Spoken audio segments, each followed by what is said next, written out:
હું સુરેશ ફળદુ ટીઆરપી અગ્નિકાંડના ભોગ બનનાર પરિવાર વતી એ લોકોને ન્યાય અપાવવા માટે એડવોકેટ તરીકે કોઈપણ પ્રકારની ફીસ લીધા વગર રોકાયેલો છું.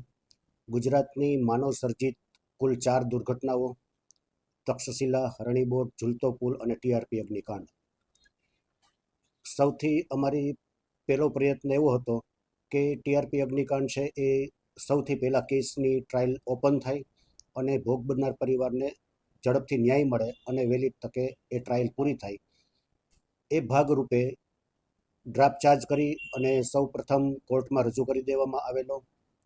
ત્યાર પછી કોર્ટ દ્વારા આરોપીઓ સામે તહોમત ફરમાવવામાં આવેલ. કુલ 15 આરોપીઓ સામે ફરમાવેલ તહોમત છે એ આરોપીઓ દ્વારા ચેલેન્જ કરવામાં આવેલ.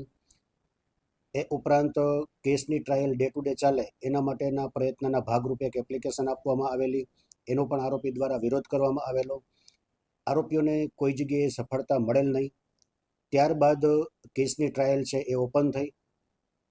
આ ટ્રાયલ ચલાવવામાં સ્પેશિયલ પીપી તરીકે Tushar Gokani, additional special PP તરીકે નિતેશ કથિરિયા અને ભોગ બનનાર પરિવાર વતી હું રોકાયેલો. આ કેસમાં કુલ પોસ્ટમોર્ટમ કરનાર 6 ડૉક્ટરો છે. એમાંથી 5 ડૉક્ટરોની જુબાની છે એ નામદાર અદાલતમાં નોંધાઈ ગયેલ છે. એક ડૉક્ટરની જુબાની જે બાકી છે એની આગામી તારીખ 12/6/2026ના રોજ નોંધાવાની છે. એ રીતે જોવામાં આવે તો 4 માનવ સર્જિત દુર્ઘટનાઓ છે એમાંથી સૌથી પહેલાં ટીઆરપી અગ્નિકાંડની ટ્રાયલ છે એ શરૂ થઈ ગયેલ છે. ખાસ તો સાહેબ કયા કયા અવરોધો આવ્યા છે અત્યાર સુધીમાં 2 વર્ષ પૂરા થયા? આ 2 વર્ષ દરમિયાન પહેલાં ડે ટુ ડે કેસ ચલાવવા માટેની એપ્લિકેશન આપવામાં આવેલી, એમાં આરોપીઓએ અવરોધ ઊભો કરેલો, એમાં સહકાર ન આપેલો. ત્યાર પછી 15 આરોપીઓ સામે તહોમત ફરમાવવામાં આવેલું.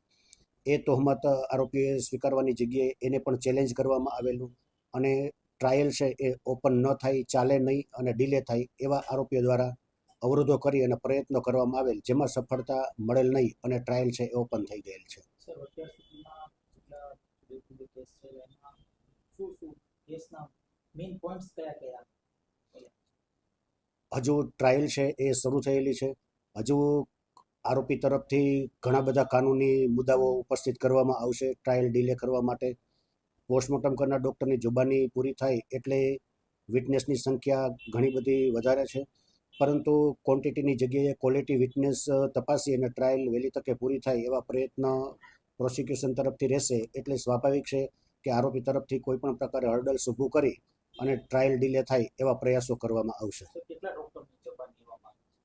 કુલ પોસ્ટમોર્ટમ કરનાર 6 ડૉક્ટર છે, એમાંથી 5 ડૉક્ટરની જુબાની નોંધાઈ ચૂકેલ છે અને 1 ડૉક્ટર બાકી છે.